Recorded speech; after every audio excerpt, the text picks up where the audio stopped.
Welcome to Ashwini kitchen. ನಾನು ಇವತ್ತು ಸಿಂಪಲ್ಲಾಗಿ ಬೆಂಡೆಕಾಯಿ ಮಸಾಲ ಮಾಡೋದು ಹೇಗೆ ಅಂತ ತೋರಿಸ್ತಾ ಇದ್ದೀನಿ. ಮೊದಲು ಸ್ವಲ್ಪ ಎಣ್ಣೆ ಹಾಕಿ ನೋಡಿ, ನಾನಿಲ್ಲಿ 100 ಗ್ರಾಮಷ್ಟು ಬೆಂಡೆಕಾಯಿ ತೊಗೊಂಡಿದ್ದೀನಿ. ಬೆಂಡೆಕಾಯಿ ಅಂಟೆಂಟ್ ಆಗಬಾರ್ದು ಅಂದರೆ ಚೆನ್ನಾಗಿ ಫ್ರೈ ಮಾಡಿ.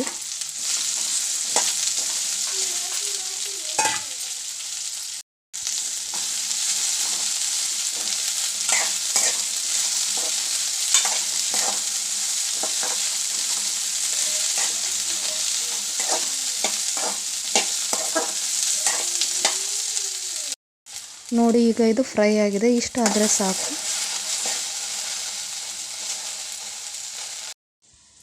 ನೋಡಿ, 1 ಕಪ್ಪಷ್ಟು ಎಣ್ಣೆ ತೊಗೊಂಡಿದ್ದೀನಿ ನಾನು.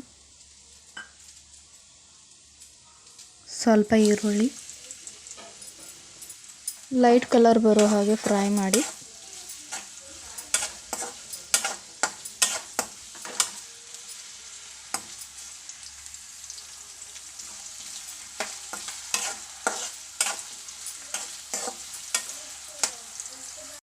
ಎರಡು ಟೇಬಲ್ ಸ್ಪೂನ್ ಅಚ್ಚ ಖಾರದ ಪುಡಿ ಹಾಕ್ತಾ ಇದ್ದೀನಿ.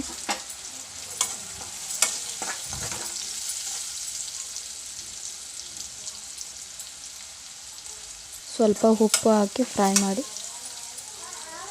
ನೋಡಿ, ನಾನು ಇಲ್ಲಿ 1 ಕಪ್ ಮೊಸರು ತಗೋತಾ ಇದ್ದೀನಿ. 2 ಟೇಬಲ್ ಸ್ಪೂನ್ ಕಡಲೆ ಹಿಟ್ಟು ಮಿಕ್ಸ್ ಮಾಡಿ ಹಾಕಿ. ಸ್ವಲ್ಪ ಗರಂ ಮಸಾಲ ಮಿಕ್ಸ್ ಮಾಡಿ.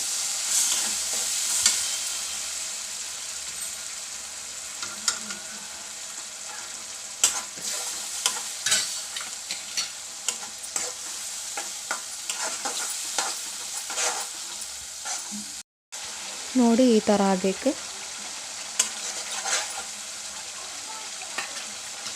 ನೋಡಿ, ಏನು ಹುರಿದಿಟ್ಕೊತಿದ್ವಲ್ಲ ಬೆಂಡೆಕಾಯಿ ಮಿಕ್ಸ್ ಮಾಡಿ.